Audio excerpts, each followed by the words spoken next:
Hey guys, so welcome back to the video. At the moment I got a unit here that is short cycling, and it is short cycling because there is a pressure switch in there that is causing the unit to short cycle when the pressure drops below a certain certain pressure. So good thing I got here early, take care of it. So at the moment I got it charging up. Put some refrigerant. Grab my refrigeration tank here. I got it weighed out in the truck already, so I don't need to be my scale in this mess. I got a lot of issues here with the hose and whatnot. But at the moment, the pressures are sitting at 107, 266. Before I got here, it was like 20 something, and it was just shutting off in the pressure before it even got lower. So I charged it up a little bit. Checking the subcool and superheat at the moment. Subcool is 4 degrees, superheat is 34. It's not leaking out the gas very fast, which is good. I mean, it tells me that it's a very small leak, not in like a condensing coil, but it could be. Have to take a look. But at the moment, I'm just metering the refrigerant in so that it can start cooling for her inside, because she's an older woman and I want to take care of her, you know. So yeah, at the moment I'm just metering it in. And when you're metering, or when you're charging your system up with the gas, make sure that when you're charging it up, you're charging by subcool, but also when you charge it, don't overcharge, don't open the valve fully.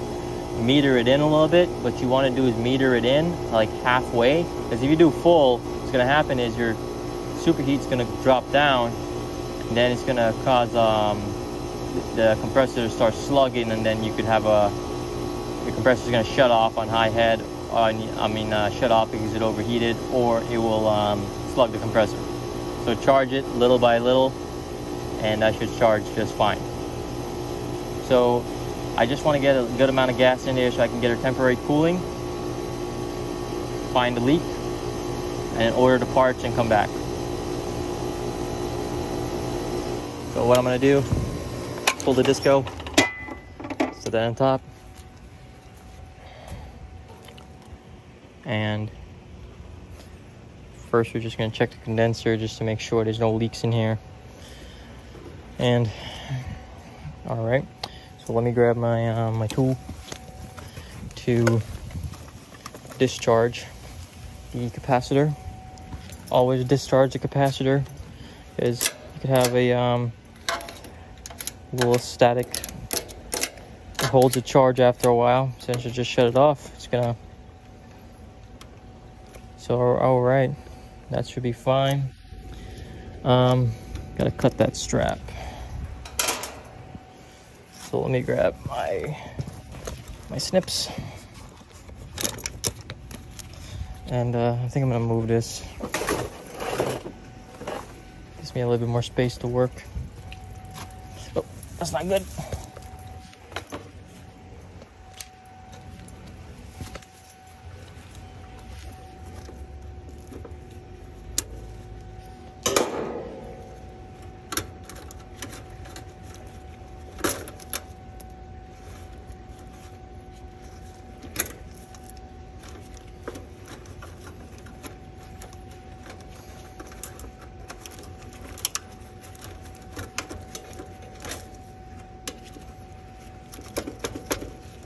This should be the fan common.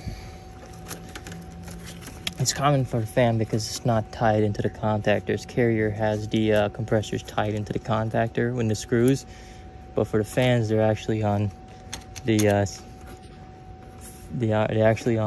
male spade connectors, the male end, and you got the female end going in. The fan also has the run at the bottom of the contactor, always getting energized. So we're gonna remove that for right now. Just free up some of these wires. Do work on a lot of carriers all the time. Carrier's a common brand down here. So that's 2 wires, and we got a fan wire I need to take apart. I'll put all this back with the zip ties after I figure it out.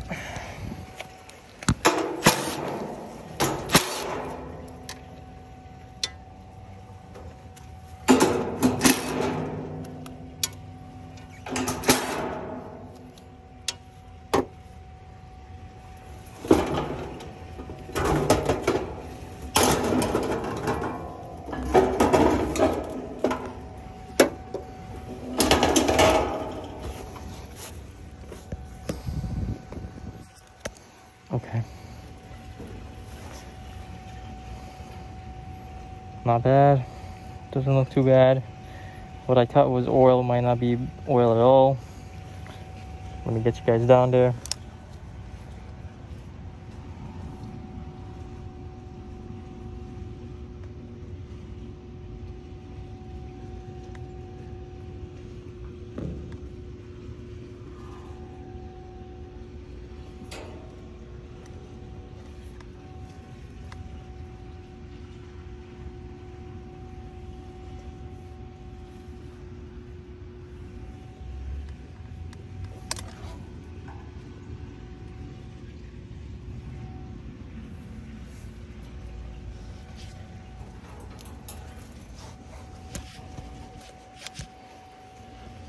Okay, all in all, this compressor is looking pretty good. I mean, not the compressor, the compressor terminal is actually rusted, but the coil doesn't have any oil stains. But I'm gonna check it anyway, just to make sure there's no leaks. So this is my yellow jacket leak detector. Thing never let me down. One of the best leak detectors I've ever used. And till this day, it's the first one I ever bought. It has been amazing. And I've bought many throughout the years. I've bought Philpiece, I've bought Hillmore, I bought CPS. These ones are the best, by far. So, I'm just gonna check valves real quick. Make sure there's no leaks coming from over here. Nothing so far. Okay.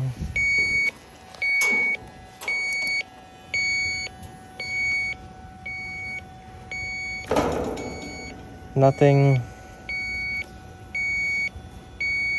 from the tubings. Nothing from the distributor lines. Okay. This compressor is, this condensing unit is not leaking. If there was a leak, I would have picked it up by now. So, I'm gonna go back to the air handler and I'll put this back for now. Go back to the air handler, find the leak. Well, I'm not gonna put it back, I'll leave it for now. I'm gonna go to the air handler and I'll bring you guys back in a little bit.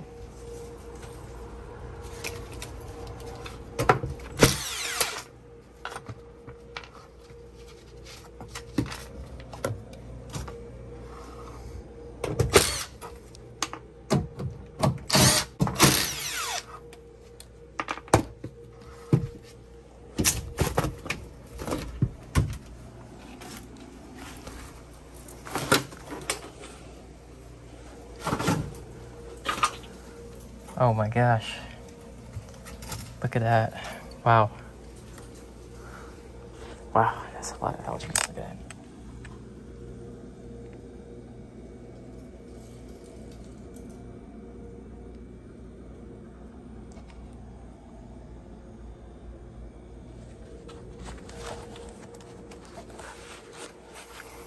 Okay, well, I can go ahead and do a leak search if I can find it. It's probably right in the UVAP. It's probably right here in the UVAP. Let her breathe. Let the leak detector breathe. And bring it back in. Pretty big leak. Let it breathe. Bring it back in. Pretty big leak. Okay. I'm gonna put everything back together. Might clean out this pan here real quick. But I did need a new coil. Alright.